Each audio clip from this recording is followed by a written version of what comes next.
चळगाव जामोद तालुक्यात संदीप शेळकेंचा झंझावाती प्रचार दौरा, आसलगाव, पिंपळगाव, काडी, खांडवे व चळगाव जामोद येथे रोड शो. शेळके म्हणाले, व्हिजन घेऊन आलोय. वन बुलढाणा मिशनचे संकल्पक तथा बुलढाणा लोकसभा मतदारसंघाचे अपक्ष उमेदवार संदीप शेळके यांच्या प्रचाराला जोरदार प्रतिसाद मिळत आहे. संतनगरी शेगावातून रोड शो करून प्रचाराचा शुभारंभ केल्यानंतर संदीप शेळके आता चळगाव जामोद तालुक्याच्या प्रचार दौऱ्यावर आहेत.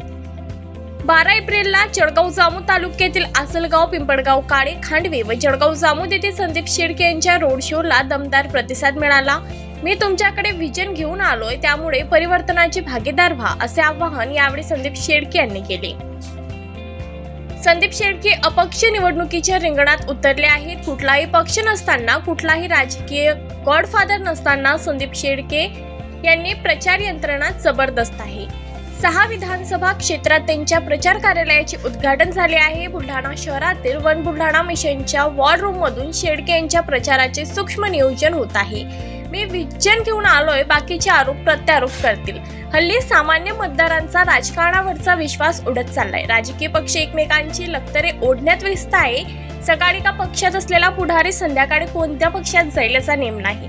आरोप प्रत्यारोप, शिव्या छाप यातच राजकीय नेते गुंतले आहे. कुणाकडे विकासाचे व्हिजन नाही. 15 वर्षात काय केल्याचे उत्तर खासदारांजवळ नाही. मात्र वन बुलढाणा मिशनच्या माध्यमातून विकासाची चळवळ घेऊन आपण पुढे जात आहोत. जिल्ह्याचा सर्वव्यापी, सर्वस्पर्शी सर्वांगीण विकास हाच आपला अजेंडा आहे. रोजगार निर्मिती, शेतकऱ्यांच्या मालाला भाव, महिला सक्षमीकरण, सिंचन सुविधा, पर्यटन विकास यासाठी भरभरून प्रयत्न करायचे आहेत. यावेळी जनतेने मला संधी दिली तर पुढच्या निवडणुकीला प्रचारासाठी येण्याची गरजच पडणार नाही. एवढे काम उभे करू, असे संदीप शेळके यावेळी म्हणाले.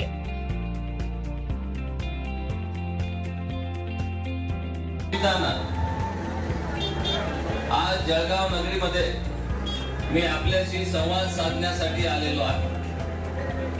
येत्या 26 एप्रिलला बुलढाणा लोकसभेचं मतदान आहे आणि या निवडणुकीमध्ये मी अपक्ष उमेदवार म्हणून उभा आहे. माझी निशाणी आहे, माझं चिन्ह आहे कॅमेरा. लहान मुलं इथं आहेत. एका पिक्चर मध्ये गाणं होतं, खिच मेरी फोटो. कारण आता कॅमेऱ्याशिवाय कोणाचंच भागत नाही आणि या निशाणीचं बटन दाबून आपण लोकांनी मला प्रचंड बहुमतानं विजयी करावं अशी विनंती, असं साकडं मी आपल्या चरणी घालतो. गेल्या 22 वर्षापासून राजर्षी शाहू सहकारी पतसंस्था आणि राजर्षी शाहू परिवाराच्या माध्यमातून सातत्यानं सहकार, समाजकारण, शिक्षण, आरोग्य यामध्ये काम करण्याचा मी प्रयत्न केला. 1500 तरुणांना प्रत्यक्ष रोजगार दिला. 10,000 तरुणांना त्यांच्या पायावर उभं होण्यासाठी मदत केली आणि 40,000 माझ्या माता भगिनींचं संघटन जिल्ह्यामध्ये बांधलं की त्या स्वतःच्या पायावर आर्थिकदृष्ट्या सक्षम झाल्या पाहिजे.